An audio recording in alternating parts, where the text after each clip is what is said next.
The Texas Longhorns have got themselves another one. Five-star wide receiver Jaime Ffrench out of the state of Florida has committed to take his talents to Austin, Texas to join Steve Sarkisian and the rest of that already stocked Texas recruiting class for the 2025 cycle. What does this say about where Texas is right now, y'all? Because to me, says that one Sark is cooking, and I think there's some reasons as to why that is. It also says that Sark is going to cook, but we'll talk about all that right now. If you're a Texas Longhorn fan or you're a college football fan, period, everything having to do with the best sport on the face of planet Earth happens on this show, The Hard Count, on this platform, the On3 YouTube channel. Would encourage you to be subscribed so you can be as dialed in as possible to everything recruiting, to the season that's upon us right now. Hallelujah. Lock in. We want y'all here. Make sure you subscribe. We appreciate you for that. So, again, Jaime Ffrench, the number 3 wide receiver in all of America, committed to the Longhorns, went for, around 1,200 yards last season, 14 touchdowns. Love his body control and the way that he's able to go up and make those contested catches. Like, the bottom line here is you don't become a 5-star on accident. Jaime Ffrench, a massive get in the sense that now Texas has yet another super talented wide receiver they're adding to that room. So what does this mean? Because that's kind of the question that I think we need to unpack together when it comes to this commitment. This, to me, this commitment, along with this 2025 class they're continuing to build, screams that there is a new perception around the Texas Longhorns. Okay? Because think about what people used to say about Texas before Steve Sarkisian got there, and really before, let's call a spade here, the last season. It used to be, yeah, nice brand, but do you really want to go to Texas? Because you go to Texas now, and how many guys have gone to Texas now and never get heard from again in the sense of not fulfilling their potential and going to the NFL? Y'all, that's not the case anymore. There is, I believe, very real proof of concept for what Steve Sarkisian has done there.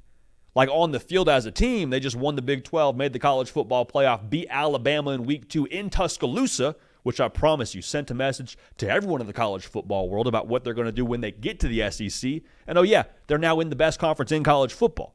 So like overall, the brand and the product that is Texas football now just continues to trend up. But what about what they were saying previously with, well, they're not developing, they're not this, that, and the other? At the wide receiver position alone, Texas had 3 dudes drafted last year, one of which went in the first round, and Xavier Worthy. So, yeah, there's proof of concept, and you're seeing guys start to, it seems like based on what they're doing on the recruiting trail, change their perception around how they view Texas and how they view themselves if they go to Texas and what they can accomplish. And a lot of people are going to be very quick to say, well, NIL this and NIL that. I don't think it's any secret that to succeed in modern college football when it comes to talent acquisition, yeah, you have to be well-resourced in the NIL world. Texas is well-resourced. If you're not, I don't know what to tell you. So I'm not speaking so much to Jaime Ffrench's recruitment right now because I don't know the specifics, but just so we're all on the same page here. Like saying NIL as your excuse for why you didn't land a kid, that's a poor excuse. That's not something that you can like shout at the top of your lungs now and have it be valid, just so we're on the same page.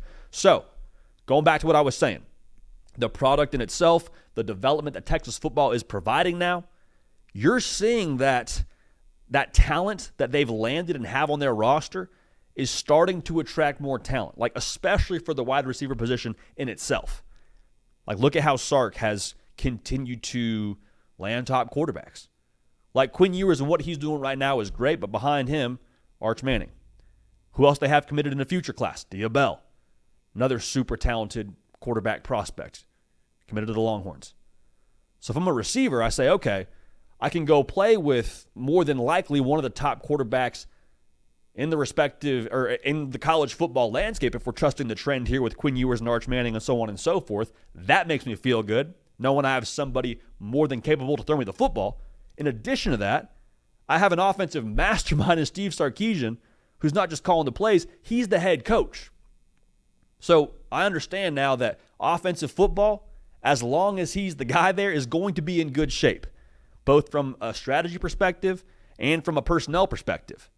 So there's a reason now why Jaime Ffrench and other top receivers, Khalil Lockett, are choosing to go and play for the Longhorns, all right? This is not like some accident where they're just seeing, the success only from last year. Like, there's more in place here that attracts these receivers than just a couple of nice wins and losses, though that helps the product and helps the overall pitch as well.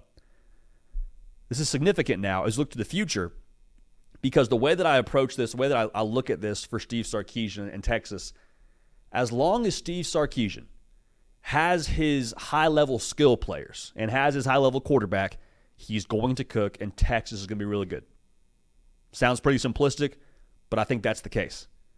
I mean, think back to, the Alabama days. Steve Sarkisian made Mac Jones a Heisman finalist. And that's not me down on Mac Jones. I think Mac Jones actually has gotten a bad rap as a pro quarterback. Neither here nor there. But the fact remains the same. Steve Sarkisian, given proper skill, given proper ingredients, will not let anything go to waste. He will maximize that, and they will have success. Look at the last couple of years in Austin, Texas. Averaged 35, 36 points a game the last 2 years. That's really good. I don't see them slowing down anytime soon, even as they move into the SEC. And Jaime Ffrench, obviously, will be a massive part of that. And in a lot of ways, too, think about this. With Jaime Ffrench in this class, with Khalil Lockett in this class, with Ryan Wingo already on campus, with Jonte Cook on campus, if I'm a Texas receiver, I got to feel pretty good about having other guys around me to take coverage away from me to where I can go maximize my opportunities on the field. Like, you can't just double cover Khalil Lockett. You can't just double cover Jaime Ffrench. Because in theory now, then Ryan Wingo gets open. Then Jonte Cook gets open. So we'll see what this class looks like come National Signing Day in terms of how high they finish in the rankings. But landing their second 5-star wide receiver of this class, Sark is cooking. Jaime Ffrench is a Longhorn, and the vibes should be immaculate right now on the 40 acres because of the direction they're headed. This is, again, a new Texas as they head into the SEC, but just a new Texas overall under Steve Sarkisian. Make sure you're subscribed. We appreciate y'all. We love y'all. We're going to keep this party rolling, and we will see y'all next time. Hey, y'all. Thanks so much for watching. Subscribe to the channel here to make sure you don't miss an episode of The Hard Count. Also, be sure to check out other videos on the On3 YouTube channel.